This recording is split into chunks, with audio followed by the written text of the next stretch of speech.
Hey everybody, it's Nick here. Hope you're all doing well. In this video, we are talking about thought patterns, how to release any thought pattern. And we're also going to talk about how emotions tie into the notion of thought patterns and how to release those too, because everything is connected. So learning how to release thought patterns, and when I say thought patterns, that includes beliefs and perspectives, is probably the most life-changing skill you can learn. Once you understand that your entire reality is a reflection of basically what you believe to be true. So your attraction point is what you put your focus on, the emotions you're feeling, and the thoughts that you think. Well, where you're putting your focus defines the thoughts that run in your mind. Your emotions are also fueled by your beliefs and your perspectives. And while your thoughts, well, those are your thoughts. So before I get into how to shift it, I want to talk to you about how emotions tie into this. So a lot of people don't realize that emotions, the definition of emotion, which is talked about in Power Manifesting, the definition of emotion, in my opinion, is emotions are thought indicators. Emotions are there to tell you what thoughts you are thinking. So for example, if you've got an emotion of not good enough, it's because you've bought into the perspective, the belief that you're not good enough. Every single emotion you carry is rooted in an underlying belief or perspective that you're either consciously aware of or not consciously aware of.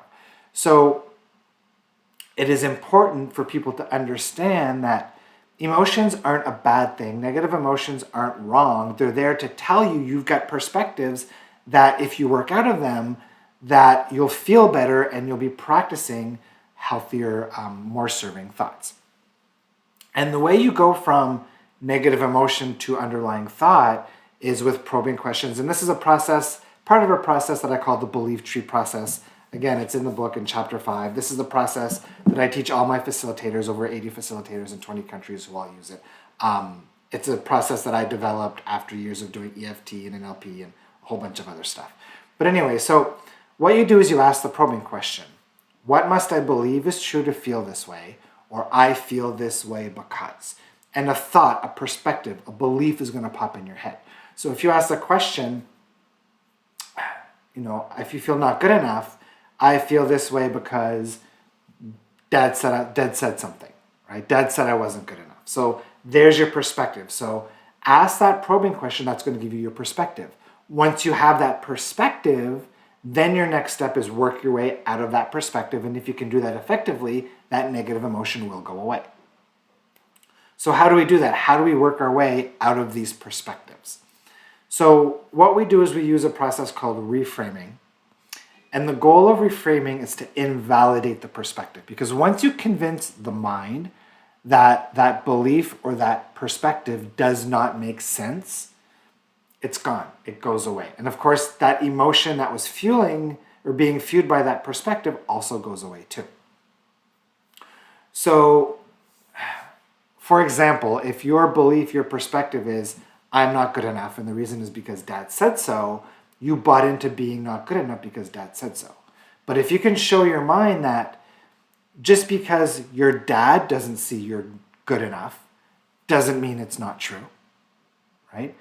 And is your dad the authority on who is or isn't good enough?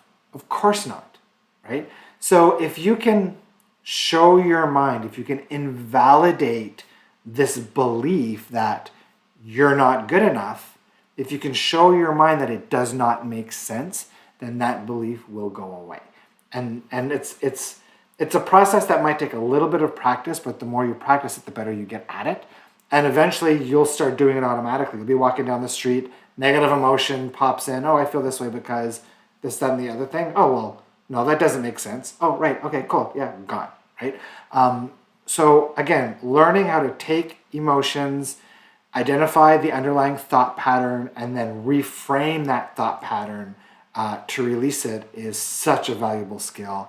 I highly recommend everybody, if there's only one chapter you read in Power Manifesting, chapter 5 on the belief tree process. It wasn't called the belief tree process when the book was written, but that's what's in chapter 5. And of course, we're going through a call tomorrow night in the collective where we're spending 90 minutes teaching the belief tree process and how to use it. So that's it for today.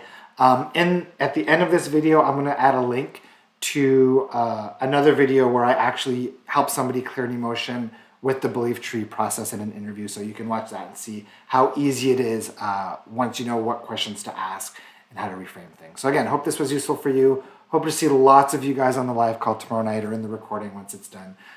You guys are all amazing. And drop a comment. Let me know, have you ever used the belief tree process, or what emotion, what belief you believe is holding you back the most. So again, drop a comment, let me know, and ciao for now.